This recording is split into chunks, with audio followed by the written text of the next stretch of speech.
지방자치법 전부 개정 법률안이라고 하는 것이 12월 9일 날 국회를 통과하였다는 소식입니다.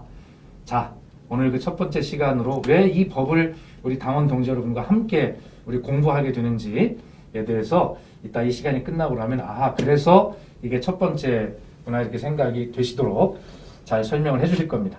자, 그러면 이 지방자치법 정부 개정 법률안이 물론 정부안이긴 하지만 우리 의원님들께서 발의하신 법도 무려 31개 정도 되고 이것이 다 병합심사가 되어서 됐는데 그 중에 하나 우리 이해식 의원께서도 이 지방자치법 일부 개정 법률안을 발의를 하셔서 이 내용에 대해 너무 상세하게 잘 아실 건데 간략하게 이 의미와 내용에 대해 설명해 주실 겁니다. 네.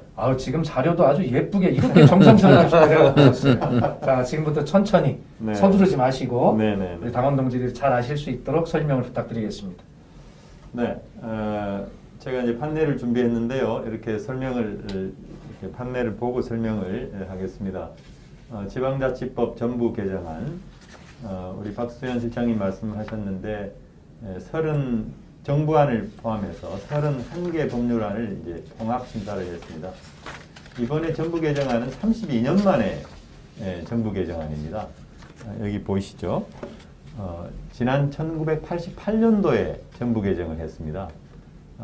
그 1년 전 1987년에 6월 항쟁이 있었고 직선제 쟁취를 했죠.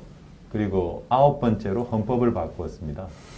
그래서 그 헌법, 9차 헌법에 의한 지방자치법 전부 개정이 있었던 거죠.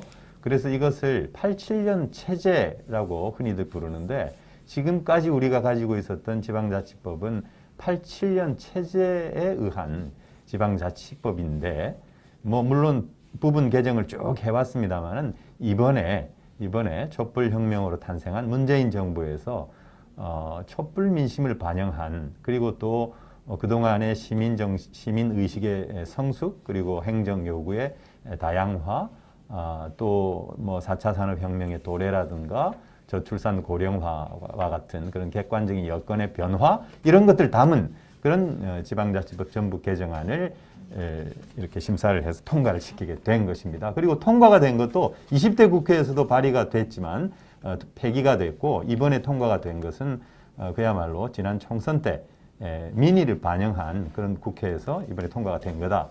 이렇게 요약해서 말씀드릴 수가 있겠습니다.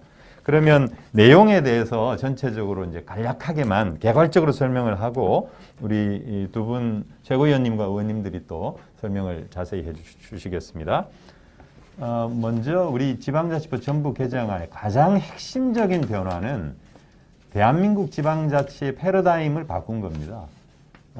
헌법 117조 1항에 보면은 지방자치단체는 주민의 복리에 관한 사무를 처리하고 재산을 관리하며 법령의 범위 안에서 자치에 관한 규정을 제정할 수 있다. 이렇게 되어 있는데 바로 이 117조 규정이 대한민국의 지방자치를 규정하는 겁니다. 근데 그 주어가 지방자치단체죠. 그러니까 대한민국의 지방자치는 지방자치단체의 자치이지 주민의 자치는 아니었습니다.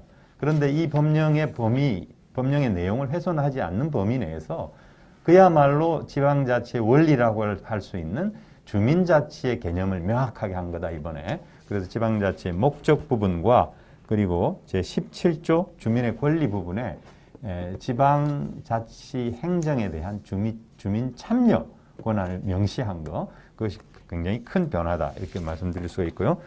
두 번째, 그에 따라서 지방자치단체가 갖고 있는 조례, 주민의 조례 발안 제도를 이번에 명확하게 도입을 했습니다. 그래서 이것은 따로 법률로 정하도록 하고 있고 지금 정부안이 물론 제출이 돼 있습니다. 그래서 우리 주민들이 요구를 하면은 감사 청구권과 같이 조례를 청구할 수 있는 권한을 명시를 했습니다.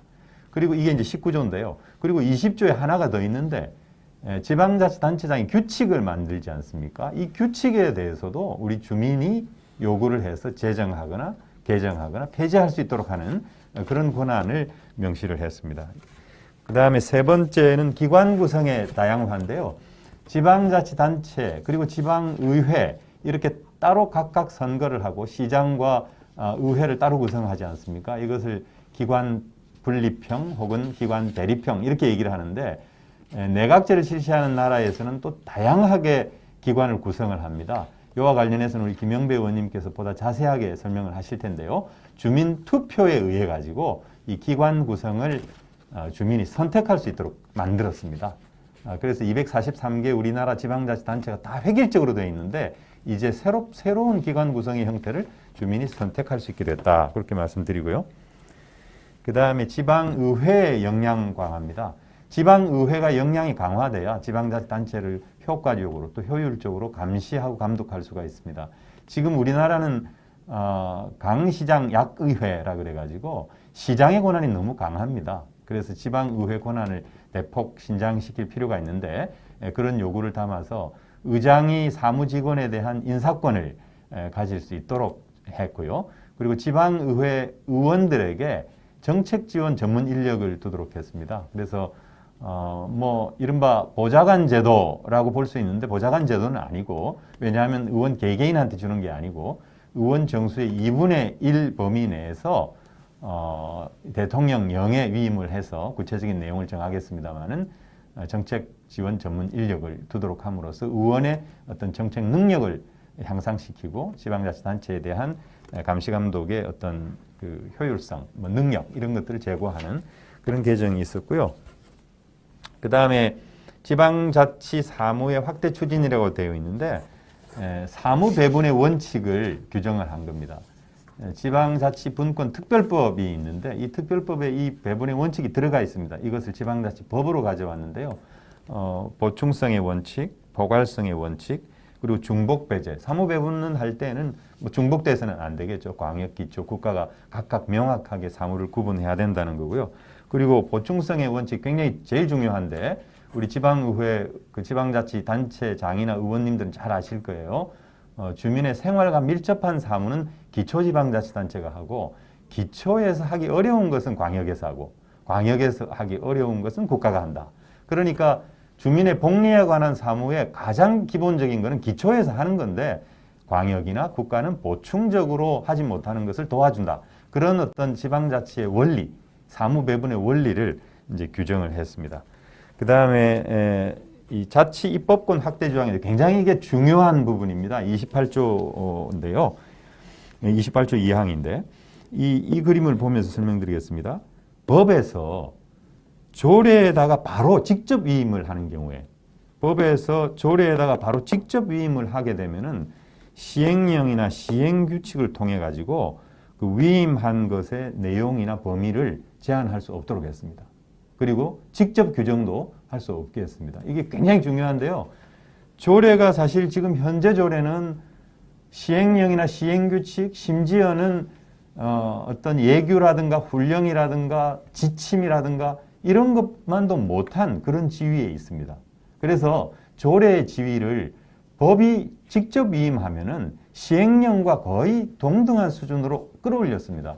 그래서 앞으로 국회와 지방의회의 관계가 굉장히 긴밀하게 되고 또 지방자치단체와 지방의회가 일반 행정부처와도 경쟁을 할 수 있는, 선의의 경쟁을 할 수 있는 그런 체제가 정립됐다.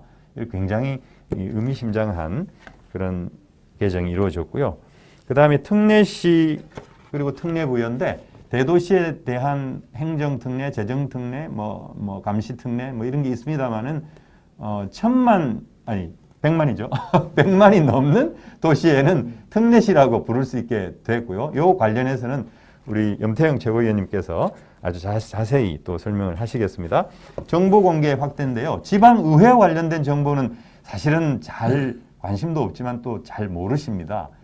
지방의회 의원이 어떤 의정활동을 하는지, 어떻게 투표를 행사했는지 그런 것들을 행정안전부 장관이 시스템을 만들어가지고 상시적으로 주민들이 볼 수 있게 하는 그런 방식의 개정이 이루어졌고요. 마지막으로 중앙지방협력회의를 신설했는데 문재인 대통령께서 제2국무회의 공약하신 거 있죠. 이것이 마침내 우리 지방자치법에 이런 중앙지방협력회의 형태로 담겼습니다. 그리고 지금 현행지방자치법은 구장을 국가의 지방에 대한 감시, 감독 이렇게 돼 있거든요.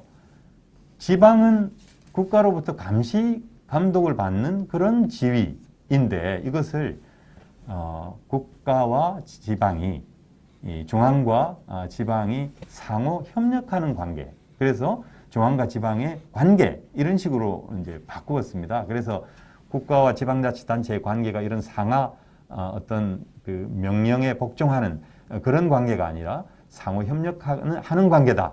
이런 또 패러다임의 전환 이런 것을 이제 법안에 담았습니다. 이 정도 설명을 드리겠습니다. 감사합니다. 예. 무려 한 10분 정도 이 그렇습니까? 발언권을 가지시고 역대 죄송합니다. 최장 발언 아이고. 시간인데 우리 이해식 의원님 정말 그 긴 내용인데 자료도 잘 준비해 오시고 또 짧게 내용을 워낙 잘 알고 계셔서 짧게 설명을 잘 해주셨습니다. 우선 네. 너무 감사해서 박수.